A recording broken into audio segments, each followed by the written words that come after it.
Qu'est-ce que c'est qu'Orange Silicon Valley? Oui, bonjour. Orange Bonjour. Silicon Valley, c'est une filiale du groupe Orange qui est présente ici depuis plus de 15 ans et qui s'intéresse en fait aux nouvelles tendances technologiques, aux nouvelles tendances des innovations business qui peuvent intéresser Orange et les clients d'Orange.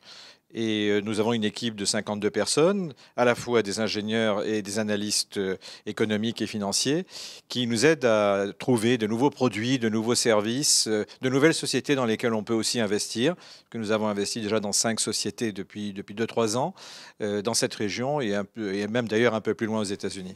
Alors Georges, vous êtes passionnant, on va s'en rendre compte dans un instant parce que vous êtes un témoin clé de cette innovation ici dans la Silicon Valley. Est-ce que justement la Silicon Valley, c'est toujours le moteur de l'innovation dans le monde ? Alors c'est incontestable, ça reste quand même, malgré l'apparition de foyers d'innovation importants ailleurs dans le monde, notamment en Chine et dans d'autres, même aux États-Unis, du côté de la côte est des États-Unis, ça reste quand même un centre très particulier du fait de la concentration des universités de premier plan, mais également du capital risque, également une communauté d'anciens, de nouveaux et des tout nouveaux qui continuent à interagir, et avec une seule idée qui est de continuer à innover, essentiellement avec le software de plus en plus. Donc c'est moins la Silicon Valley que la Software Valley, mais quand même on continue à l'appeler la Silicon Valley, puisqu'il faut quand même du silicium pour faire tout ça. Et donc c'est une région qui reste quand même très en avance sur le reste du monde de l'innovation technologique dans le numérique. Alors, à une époque, c'était les PC, il y a eu l'époque des smartphones, à un moment, on parlait aussi beaucoup du big data, des objets connectés. Quelles sont aujourd'hui les tendances que vous avez identifiées ? Aujourd'hui, le marché en fait est à la recherche de ce qu'on appelle la prochaine plateforme, comme on a eu effectivement le PC, le mobile, Internet même. Et donc il y a plusieurs technologies qui vont aider en fait à déterminer cette prochaine plateforme. La première, bien sûr, c'est l'intelligence artificielle sous toutes ses formes, la grande famille d'intelligence artificielle.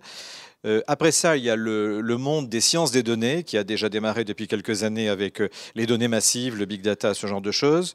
Il y a ensuite tout ce qui tourne autour de blockchain, en fait, la technologie de cryptologie, cryptographie qui est utilisée notamment pour la monnaie cryptée Bitcoin, mais aussi maintenant pour de nombreuses autres applications dans le monde des transactions sécurisées, ce que ne peut pas faire aujourd'hui un système classique comme Internet pourrait éventuellement être fait si blockchain peut passer à l'échelle. Les blockchains, c'est ce qui pourrait demain remplacer les banques, les assurances, les comptables. Alors, c'est pas facile d'expliquer très simplement ce qu'est la blockchain. En fait, ça permet d'avoir un système de transactions sécurisé, mais qui n'est pas centralisé. C'est un peu comme si Internet avait été un réseau centralisé et dirigé par une seule organisation. Ça n'est pas le cas, et c'est justement pour ça d'ailleurs qu'Internet a pu se développer si vite. C'est parce qu'il s'appuyait sur une distribution des ressources technologiques, des compétences. C'est la même chose pour blockchain. C'est-à-dire que les transactions certifiées ne sont pas certifiées par une autorité unique,